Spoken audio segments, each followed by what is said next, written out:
Hello दोस्तों, मेरे YouTube channel heart of NCERT में आपका स्वागत है। दोस्तों, आज हम पढ़ने वाले हैं कक्षा 7 का इतिहास का चैप्टर 4, जिसका नाम है मुगल साम्राज्य। आइए हम लोग आज जानते हैं मुगल साम्राज्य के बारे में। तो मुगल शब्द का क्या अर्थ होता है? तो मुगल शब्द फारसी भाषा के मंगोल शब्द से बना है, जो मध्य एशिया की एक मुख्य जाति थी। मुगल शब्द फारसी भाषा के मंगोल शब्द से बना है, जो मध्य एशिया की मुख्य जाति थी। मुगल वंश का संस्थापक बाबर था। बाबर पिता की ओर से ईरान, इराक व तुर्की के शासक तैमूर का पांचवा और माता की ओर से चीन व मध्य एशिया के मंगोल शासक चंगेज खान का 14वां वंशज था। यानी कि उसमें पिता और माता दोनों का गुण था, और माता की तरफ से मंगोल शासक चंगेज खान और पिता की तरफ से ईरान, इराक और तुर्की शासक तैमूर का पांचवा वंश माना जाता है। नेक्स्ट है कि उसके व्यक्तित्व में क्या था कि मंगोल मंगल यहाँ पर हो गया है, मंगोल तुर्की परंपरा का एक आदर्श की झलक मिलती थी, क्योंकि वो माता पिता उसके क्या थे, अलग अलग जगह के थे। तो आइए हम लोग पढ़ते हैं मुगल वंश का वास्तविक संस्थापक यानी कि प्रथम शासक बाबर के बारे में। तो बाबर का मूल नाम क्या था? जहीरुद्दीन मोहम्मद बाबर था। 12 वर्ष की उम्र में पिता उमर शेख मिर्जा के मृत्यु के बाद फरगना की गद्दी मिली, लेकिन कुछ समय बाद एक युद्ध में पराजय के फलस्वरूप, मतलब हारने के फलस्वरूप, उसे फरगना की गद्दी छोड़नी पड़ी। वो कितने वर्ष की उम्र में गद्दी पर बैठा था? तो 12 वर्ष की उम्र में। लेकिन एक युद्ध में पराजय के बाद, मतलब हारने के बाद, उसे परगना की गद्दी छोड़नी पड़ी। अनेक वर्षों तक भटकने के बाद वो काबुल होता हुआ भारत पहुंचा। 1526 ईस्वी में पानीपत के मैदान में उसने अफगान शासक इब्राहिम लोदी को हराकर दिल्ली तथा आगरा को अपने कब्जे में कर लिया। 1526 ईस्वी में पानीपत के मैदान में उसने अफगान शासक इब्राहिम लोदी को हराकर दिल्ली तथा आगरा को अपने कब्जे में कर लिया। नेक्स्ट पॉइंट है कि इसके बाद 1527 में खानवा में रांगा सांगा तथा 1528 में चंदेरी में राजपूतों को पराजित कर अपनी स्थिति मजबूत कर ली। उसका शासनकाल 4 वर्ष का ही रहा। कब से कब? तो 1526 से 1530 ईस्वी तक। बाबर ने अपनी आत्मकथा तुजक ए बाबरी बाबरनामा तुर्की भाषा में लिखी है। देखिए, क्वेश्चन पूछेगा कि बाबर ने अपनी आत्मकथा किस पुस्तक में लिखी है? तो बाबरनामा में। उसको तुजक ए बाबरी भी कहते हैं। और किस भाषा में लिखी है? तो तुर्की भाषा में। उससे मुबियान नामक पद शैली का जन्मदाता भी माना जाता है। क्वेश्चन पूछेगा कि मुबियान नामक पद शैली का जन्मदाता किसे माना जाता है? तो बाबर को। नेक्स्ट हम लोग पढ़ेंगे हुमायूं। देखिए, बाबर का जो उत्तराधिकारी था वो कौन था? हुमायूं। तो बाबर का मृत्यु जब होता है 1530 ईस्वी में, तो उसके बाद कौन आते हैं? हुमायूं। हुमायूं जो थे वो 4 भाई थे। बाबर की मृत्यु के बाद उसका बड़ा पुत्र हुमायूं गद्दी पर बैठा। यानी कि बाबर के 4 बेटे थे, तो उसमें सबसे बड़ा बेटा जो हुमायूं था वो गद्दी पर बैठा। हुमायूं को अपने भाई कमरान के कारण अफगान प्रतिद्वंदियों प्रतिद्वंदियों को शिकस्त का सामना करना पड़ा। हुमायूं क्या हुआ कि अपने भाई के कारण क्या हुआ कि उसे युद्ध भी करना पड़ा, प्रतिद्वंदियों को शिकस्त का सामना करना पड़ा। और जो हुमायूं मुगल शासकों में एकमात्र शासक था जिसने अपने भाइयों में साम्राज्य का विभाजन किया था।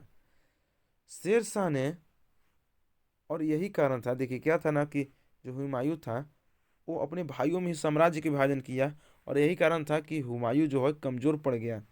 और उसी के बीच हुमायूं के शासनकाल में ही शेर शाह सूरी बीच में आता है।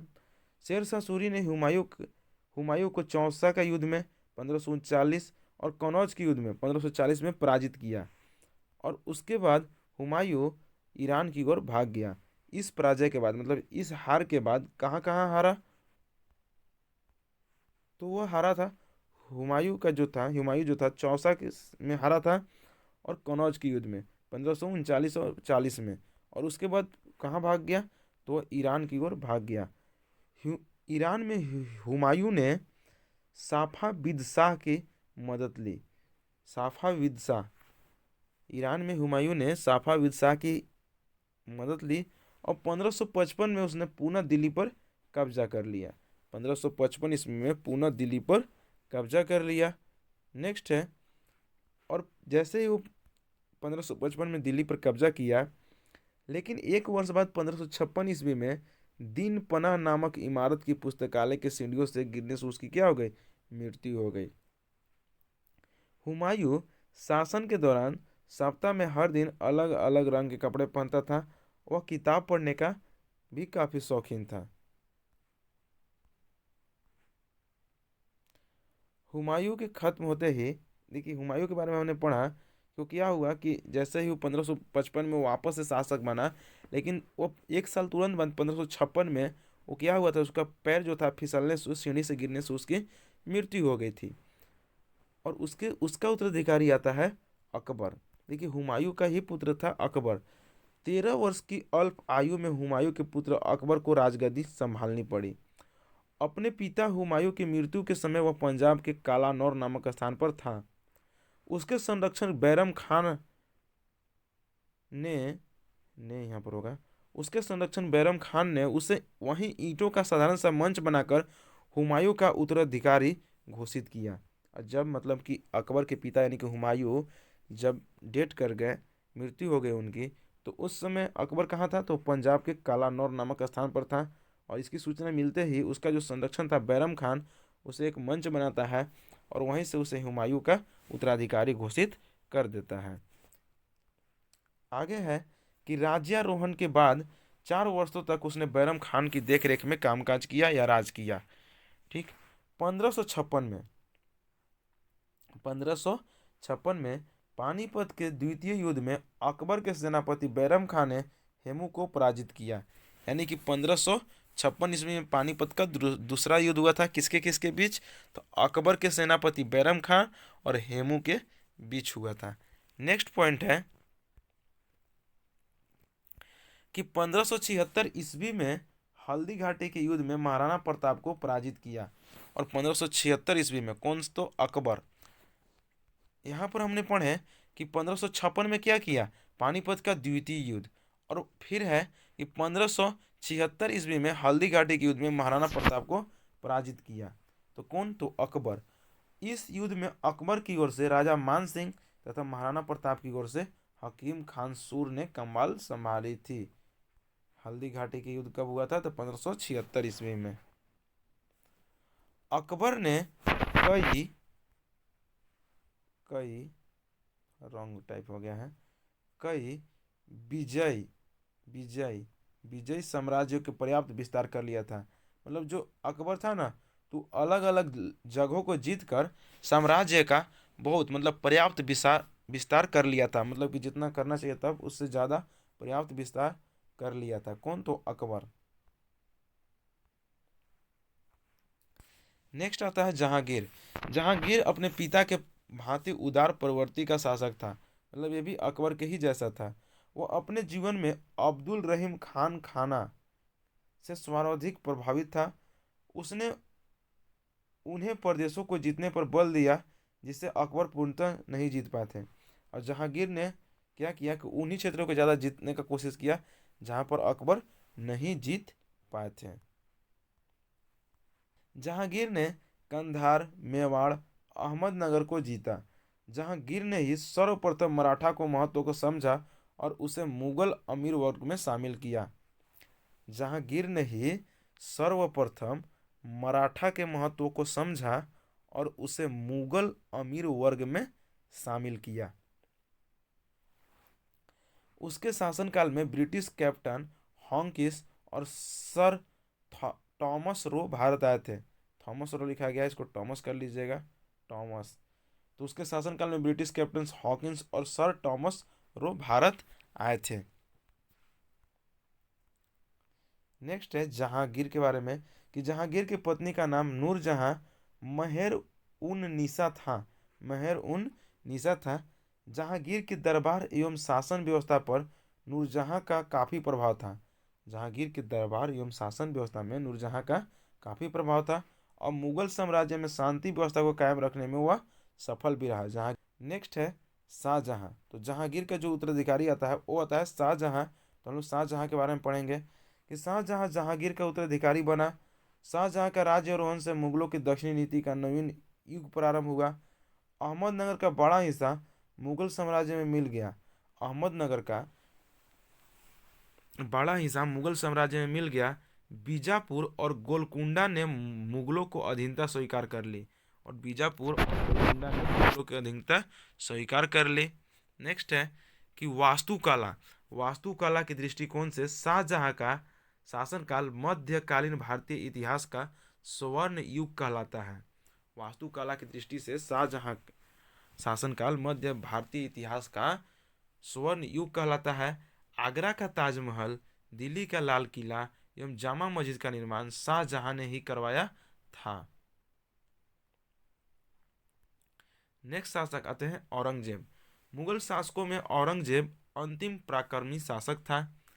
सामूगढ़ की विजय एवं आगरा किले पर कब्जे के बाद उसने दिल्ली में अपना प्रथम राज्याभिषेक करवाया था। औरंगजेब ने अपने सैन्य अभियानों के तहत बीजापुर और गोलकुंडा को जीत लिया। औरंगजेब को उत्तर भारत में सिखों, जाटों और सतनामियों, उत्तर पूर्व में अहोमों और दक्कन में मराठों के विद्रोह को सामना करना पड़ा। औरंगजेबों को कहाँ कहाँ से सामना करना पड़ा?